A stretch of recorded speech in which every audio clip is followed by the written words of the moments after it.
Amerika bilan Xitoy Janubiy dengizda yana bir qitim qarshilashdi.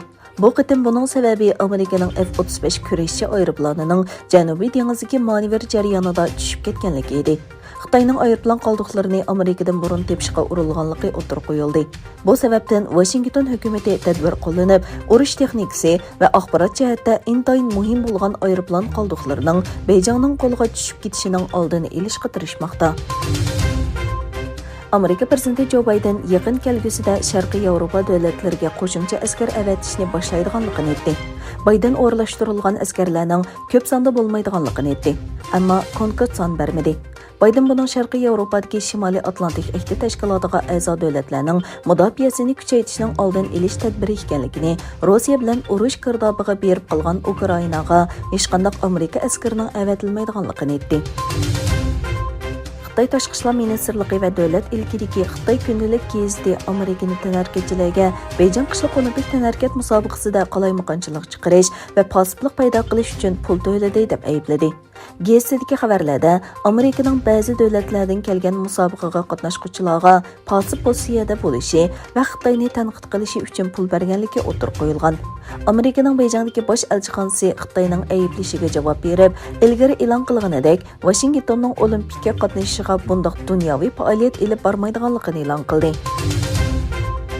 Rossiya Federatsiya Statistika idorasi e'lon qilgan sonliq ma'lumotga qaraganda, 2021 yili bu davlatga o'lish nisbati oldingi yilga solishtirganda 15,1% oshgan.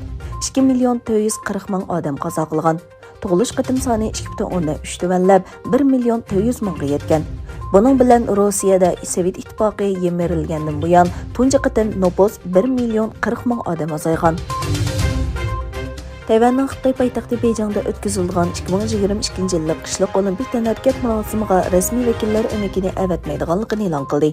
Amerika, Kanada, Avstraliya, Angliya va Shvetsiyani o'z ichiga olgan bir qism davlatlar Xitoy, Uyg'ur va boshqa osonliq millatlarning kishilik huquqiga daxl taruz qildi degan asosda olimpikni diplomatik holda boykot qilishni qaror qildi.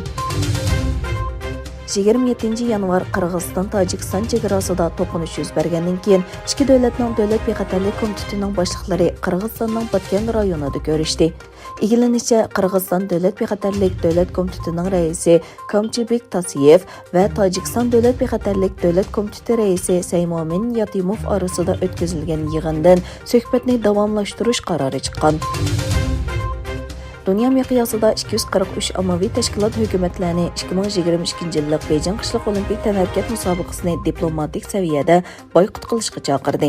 Kishilik huquq kuzatish tashkiloti Xitoy kishilik huquqni qo'g'dovchilar va Uyg'ur kishilik huquq qurilishini o'z ichiga olgan tashkilotlar 4 fevral boshlanadigan olimpikdan ilgari e'lon qilgan birlashma bayonotida Uyg'urlarga qaratilgan kishilik huquq dafsandichiligiga diqqat qildi.